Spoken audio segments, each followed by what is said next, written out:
Hi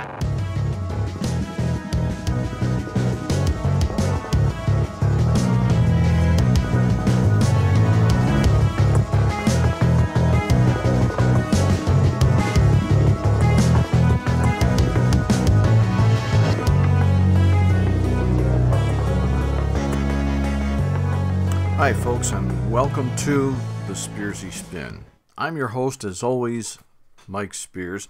Today's show, we only have one topic because it's a long topic. And this topic has to do with the shootings at Fort Lauderdale Airport just some time ago. And we want to look at that, and I want to do some comparisons for you. And what I mean by that is, whenever these things happen, there is always the question of, well, why did he do it? What was wrong with this person? What was wrong with that person? You know, are they possessed? Are they mentally ill? Are they part of ISIS? Are they part of Al-Qaeda? And today, this is a story I've been wanting to get to, but haven't been able to because of everything happening in the government, everybody investigating each other, and WikiLeaks, and you know the whole story. So what we want to talk about is this gentleman. His name is Esteban Santiago. Now, he was an Army National Guardsman, as I understand. Now, he had made his way down to the Fort Lauderdale Airport, where he shot and killed 5 people and wounded some others. So to put this in perspective, and even though we're talking about this one individual, we know that many other individuals will fit the narrative that I'm going to try to paint here.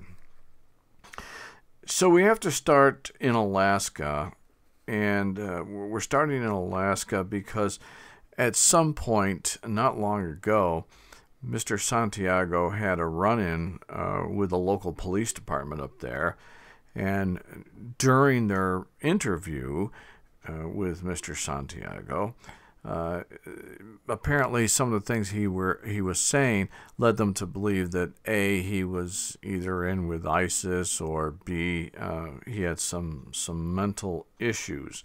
So they took him to be visited by some FBI agents from the FBI office in Alaska, and it was at that point that they felt that he most likely did have some mental health issues. Now, it's important to note that Mr. Santiago told the FBI that the government was somehow, I guess, trying to control his mind in an effort to have him watch ISIS videos and ISIS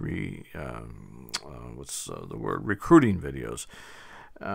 So apparently, for whatever reason, the FBI, although they did take notice, they didn't keep him. They didn't hold him, and because today in America, the mental health system is so far out of whack. We are a first world country. However, I can tell you, we do a horrible job of mental health in America today. There are, and I don't want to say this decisively, but there are third world countries that I would raise my hand to say they do a better job at mental health than we do. And we'll discuss that in other shows because that's not what we're talking about today.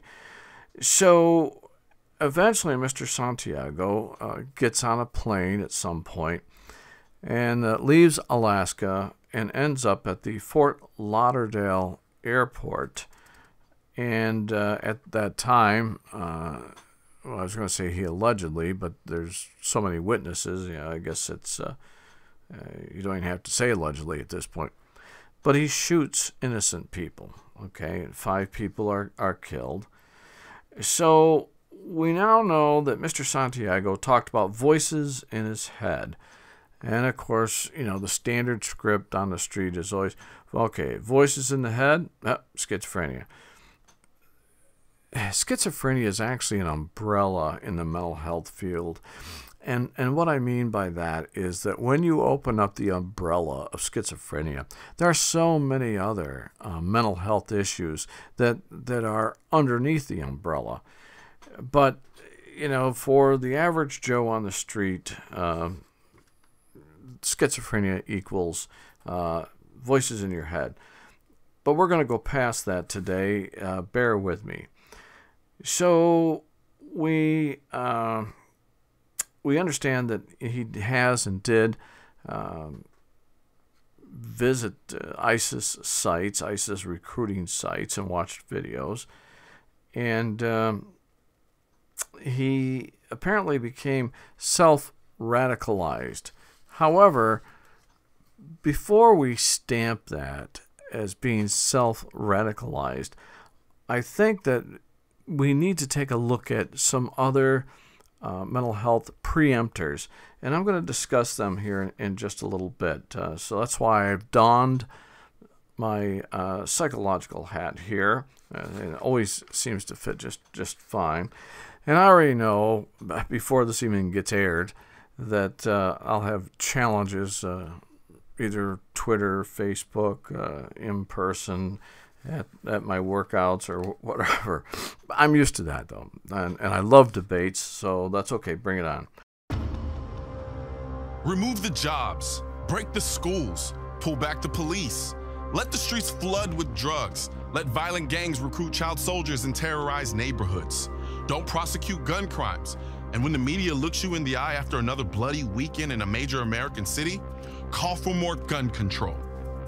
If our politicians are truly using the carnage they refuse to stop to attack the rights of honest, hardworking Americans caught in living hell, then they are guilty of the most despicable form of racism imaginable. What has been allowed to happen in our inner cities is an absolute disgrace. If the same epidemic of poverty, gang violence, and broken schools poison the neighborhoods of the nation's political class, you'd better believe they'd be talking about real solutions, not gun control. I'm the National Rifle Association of America, and I'm freedom's safest place. So now we're trying to take a look to find out what maybe prompted his actions, and what does it mean to be self-radicalized? I mean, aren't we all self-radicalized?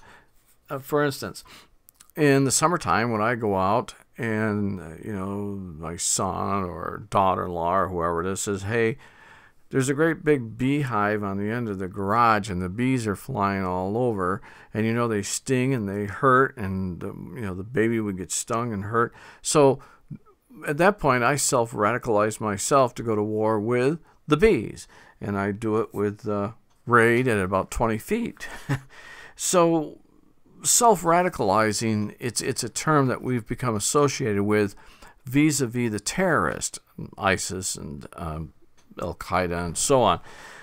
But it's just a phrase, although I understand the implications and why it has to be there. So now let's turn our attention just for a minute to the mental health laws in the United States. Now, in 1977, I can tell you that I was working for 4 years at a perishable food company while trying to ascertain some type of education. And during that time in 1977, then President Jimmy Carter felt the need to change a lot of the mental health laws in this country. And his reasoning for that was that he felt many people were being either ostracized, or they were being unnecessarily held, or people who had ulterior motives for having their relatives committed, whether getting their homes or their tractor or their car, whatever. So he changed them. And I can tell you immediately following this law, or these change of laws, we had more people running around on the streets.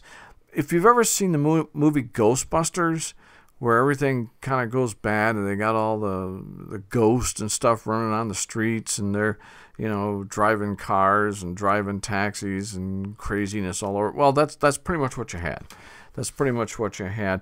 And for a long time, especially in cities, Binghamton isn't really a horribly big city, but it's big enough. You have a fairly large mental health facility up there on Robinson Street, and these folks are. It's not funny, but it is. I mean, because they're literally a parade of folks coming out of there. And not to say that a lot of them shouldn't have been out, but a lot of them shouldn't have. So Mr. Carter changes that law. All right, now we have police officers now chasing folks down who have some issues that just aren't mixing well with the general public. But we move forward from that. We move forward from 1977, and we evolve on through into the 80s. So the next thing we want to talk about now is what we would call, or I would call, the psychological paradigms associated with Mr. Santiago. And here's the thing. It doesn't matter at this point.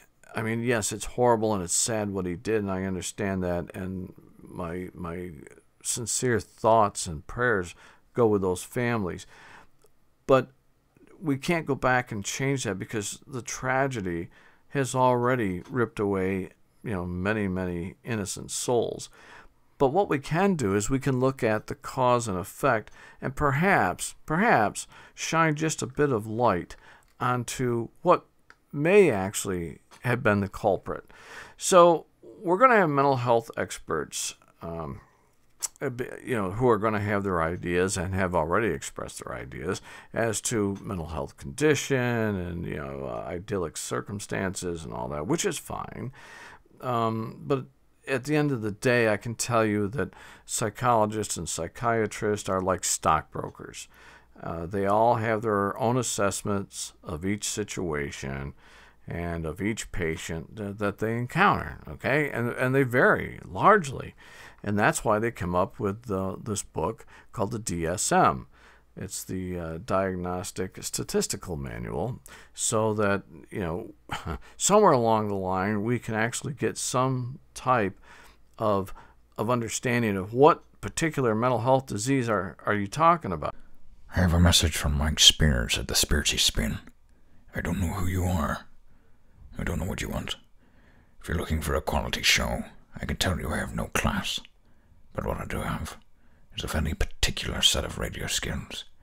These skills make this show a favorite for people like you. If you subscribe now, that will be the end of it. If you don't, I will look for you. I will find you. And I will bug you until you subscribe. So we're going to go forward here. Now, I do not have a forensic psychological background. However, I do possess a very aggressive education in cognitive behavioral sciences, albeit concentrically focused in cognitive sciences. Moreover, the exact study of intelligence and behavior, because intelligence and behavior quite often go hand in hand, except for the psychopaths. They tend not to follow that rule for some reason. So we're going to take a coherent focus here for just a minute with Mr. Santiago. And we're going to talk about starting with a phobia. And I believe that if we look at the word phobia and we apply it here, I think we're going to reinvent a continual mental delusion of worthlessness, but on a very, very large scale. In other words, most likely Mr. Santiago has an extremely low self-esteem. And that doesn't take much to figure out, obviously. But we want to build on that, because going forward, we want to look at irrational irrational departure with regard to his ability to accept life, to accept people, to accept reality versus what we call schemas, which we'll talk about here in just a minute. Now, as we go through the phobias and we talk about irrational fears and all that, quite often, left unchecked, these develop into what we like to refer to as neuroses or a neurosis, which is just basically someone with a neurosis can quite often be a functional human being with a mental disorder. But usually that involves, mental fatigue, depending upon the neurotic action with regard to the issue causing neurosis. But typically depression, distress, that type of thing. However, now that we've talked about the phobia that translated into irrational fear, that became delusionary for him, and now we're looking at neurosis. So now we have to understand that there's something not right here. And the police department in Alaska, along with the FBI, picked that up. However, again, because of the laws in this country, even the FBI didn't have enough power to take him in front of a panel of 3 mental health experts and say, check this guy out. We think that he's got some problems. See what you think. And that's really, unless somebody's really, really, really far out, police just typically don't do that. So we move on from here. So now that we've developed the theory here of the neurosis, now we can say the neurosis was the causation, which then further evolved into this personality trait. And if you carry this out a bit further, we can look at what we call neuroticism here. And this is going to entail someone like Mr. Santiago to become overwrought. He's going to have anxiety issues like you wouldn't believe. He'll develop, and probably did, abnormal fears, dissociative anger, which is nothing more than he's mad, but maybe he's the only one that knows what it is and he's not telling. Strange anger issues, jealousies. Typically, that would make him a loner within itself, but quite often these folks are loners because they do not tend to ease in well with others. That would be probably a nice way to put that.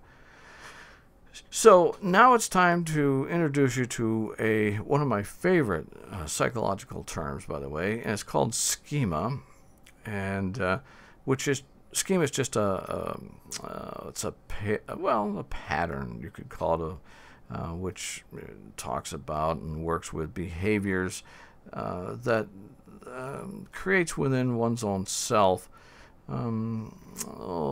information that may not be quite right, maybe some related theories about issues, about things, about people, about their feelings.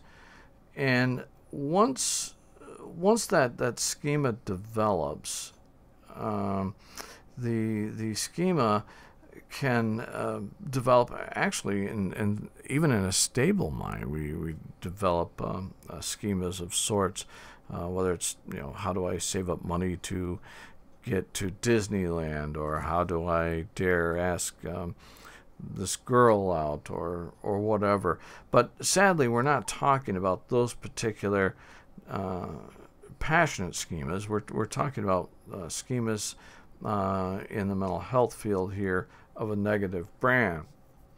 So now here's where we break down another narrative. Growing up, I was raised on a farm, so I was used to killing flies, and you swat them, you squash them, you spray them with the fly spray, the hose, whatever you got. And that includes spiders, the bees, the bats. Well, we never had any tarantulas, but I know a lot of folks from especially the out west area. They talk about tarantulas crawling around. They go after them. Skunks, and of course, cow-killing wolves, like in Colorado and so on.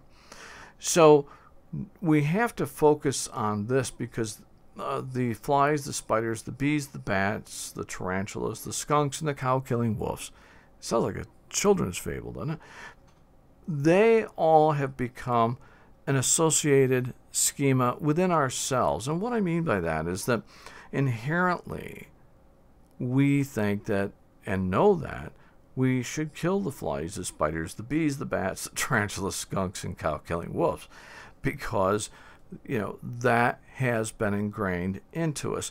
And if we look at that as an accepted schema, just for argument's sake, then we understand the inception of schemas, and now we can move on past normal schemas or stable schemas, and we can go back to Mr. Santiago. I'm a good person. I never bothered anybody, but I can't afford a nice house in a safe neighborhood. I live in a government high-rise. Gangbangers and drug dealers walk down our halls every day. My neighbors and I were scared. We called the police, but they can't keep us safe. Some of us are too afraid to even leave our apartments. But the housing authority told me if I bought a gun to protect myself, they'd throw me to the streets. If I'm not free because of my address today, what makes you think you'll be free tomorrow? I marched behind Martin Luther King at Selma. I know my rights. Now I have my gun. I am the National Rifle Association of America, and I'm freedom's safest place. So, because we've killed all those insects and wolves and stuff, we associate that killing with no value. In other words, we're not putting a value on a fly or bee or a tarantula or anything like that. And so within ourselves and within our accepted schema here, we say, holy smokes, yeah, they're bad. But what happens when someone who is mentally inept decides that human beings can go on this list? And when that happens, the person or persons, they don't view humans as having value, and they go on the list. So that becomes a neurotic schema. That's what I like to refer to that as. And now we have to turn this a bit more, and if you bear with me here, I hope I'm getting my point across. In this country, the United States, which I love the United States, salute the flag and all that, and I do, and it's great. However, we do have a problem in this country, and the problem is that first and foremost, so many people in the country have all these petty differences with regard to race, with regard to religion, with regard to one's sexual exploits, or none thereof. Well, there's that. And then we have the fighting between Republicans, Democrats, liberals, conservatives. And then we have, this goes on forever, and then we have the mainstream medias. And it doesn't matter whether they're on the left or they're on the right or they're in the middle. We still have them. And whenever they're on the air, it's typically negative news, all right? So what I'm saying is that every day we are deluged as a society with negative news, negative vibes, negative beliefs. And when you subscribe to this belief, because it is a belief and it's true, we learn how as humans to negate that. In other words, we allow that to kind of go by the wayside. In other words, we don't take it to bed with us. We don't talk about it 24/7. We don't hide in the basement. But for the folks who have already developed the phobias, who have developed this inherent fear of the unknown, who have developed the neuroses that we just covered, and these folks are now hearing this day in and day out, and that is how some of the folks develop the theory that human life, much like the flies, the spiders, the bees, the bats, the tarantulas, the skunks, and the cow-killing wolves, have no value. There is a book, well, it's one of my favorite books. The first one is by Dr. Thomas Harris, and the name of the book is I'm Okay, You're Okay. I've probably read that, 6 times.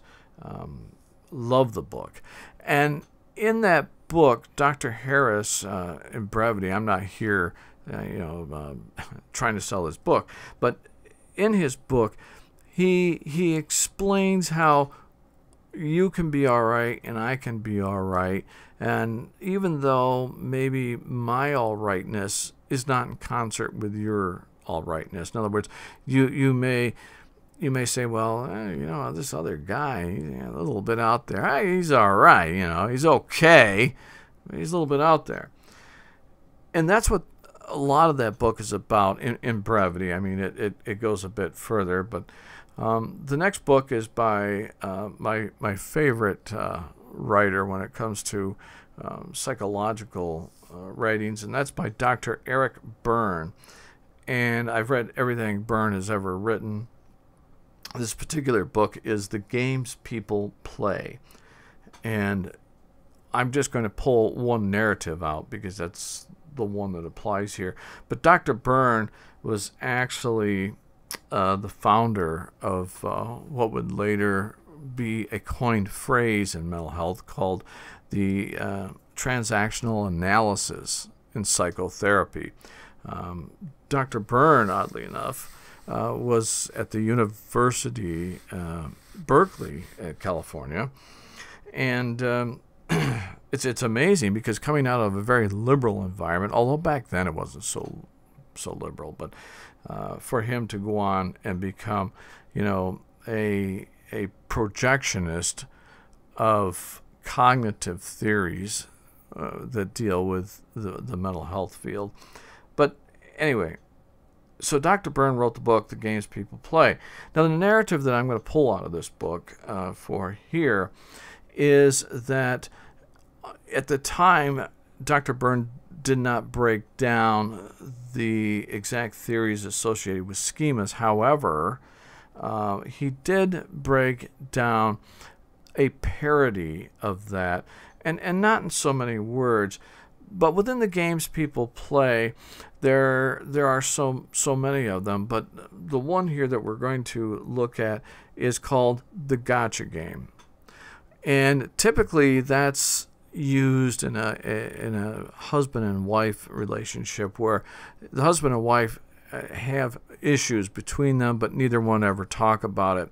So what happens is one or the other waits for one of them to make a mistake, to spend too much money, to get home late, leave the car without gas. And so, for instance, if the wife brings the car in and it's got no gas, the husband, he doesn't say this to himself, but actually it's what's going on. He says, aha, gotcha. Now, how many times have I told you to bring that car home with gas? You do this stuff all the time. I'm sick, I'm of it, and on and on and on. You get the idea. It's called the gotcha game. But here in our story today, we're talking about Mr. Santiago, who sadly, in my opinion, has developed a very perverse theory with regard to this game, the gotcha game, because he has decided, for whatever reason, that humans have no more life than, the flies and so on. So now his reality becomes the gotcha game. And, God will only know why he picked Fort Lauderdale, but he did to play this out. So the gotcha game, sadly and heartbreakingly, took 5 innocent lives. But we need to look at this because, you see, it doesn't stop there. That's the problem. The narratives that we've discovered here thus far, are ostensibly focused on ill-conceived schemas, and we've explained what they are, and so everybody's on board. And they're derived from the constant negative assessments that people put on one another. And let me just give you an idea what I mean by that. Now, we're still talking about the Fort Lauderdale Airport shootings and Mr. Santiago, and try to picture this: someone who is having some real issues, and he's watching the Golden Globes. Okay. So this person who's already developed these issues that we've talked about sees Meryl Streep get up to get an award, to get a Globe. But instead of saying, well, I want to thank my mother, my father, my dog, my pastor, my milkman, whatever, instead, she goes on a diatribe about the President of the United States. So within that instance, do you see, Meryl Streep, had he been watching this, would have, again, set another narrative, whereas people have no value. Hi, folks. Times we live in today are scary. Religious freedoms under fire. Racial divide never more evident. Political powers fighting. Foreign countries looking to exploit our country. News media reporting unfair on issues. Folks searching out the truth. I listen to the news, then I listen to the Spearsy Spin. Mike Spears has experience, education, determination, and grit to get what's going on in our country. Listen to Mike Monday through Friday. I'll listen. Hope you'll be listening too. So, moving on, we go to Rosie O'Donnell. And we're not just picking on Democrats here. I mean, these are just what's up on the screen right now. Because, believe me, the right does it as well. So, this is not just picking on them. But, Rosie O'Donnell was on television and radio and wherever else before the election talking about there's still time to stop Trump. And this again creates a negative narrative for folks like Mr. Santiago, because he's saying to himself, these are important people. These are folks, they're on the TV, and I see them on talk shows, and so these are the folks that are going to make me understand that these other folks are no good. And again, the Republicans and the conservatives do this as well, but probably not to the same extent. But that's not why we're here. We talk about, during the campaign of Hillary Clinton, John Podesta's emails come out, and the FBI is involved. And the FBI come out at a very bad time during the election, in my opinion, probably for nothing, because the FBI director, Mr. Comey, said that a few days before the election, well, there's really nothing here, which, again, that's neither here nor there. But again, let's just keep our mental eye on Mr. Santiago, hearing the FBI talk about a possible new president. In this case, it would have been Hillary Clinton. And, well, we're looking at her for this, and we're looking at her for that. And, the media, they're talking about it. Of course, the media on the right probably hypes it up a bit. So, again, folks like Mr. Santiago hear this, and it's, again, another negative narrative. MSNBC, probably, I think they're even worse than CNN, and we're not just picking on them, but in this particular line of thinking, the things that someone like Mr. Santiago would hear on this particular type of newscast is going to be negative. Hugh Laurie, who he played the doctor there. I forgot, was it Bones? No, it wasn't. Well, whatever he played. House, played Dr. House, that's right. And he had some negative things to say there at the Globes. And now we hear that the elections were hacked by Donald Trump, or they're hacked by the Russians, and we have to have all these investigations. And again, you have to see this through the eyes of someone like Mr. Santiago, because already it's apparent that he has some mental health issues. I mean, we know this from the police department, the Federal Bureau of Investigation, and now that he's been arrested, we're really sure of that.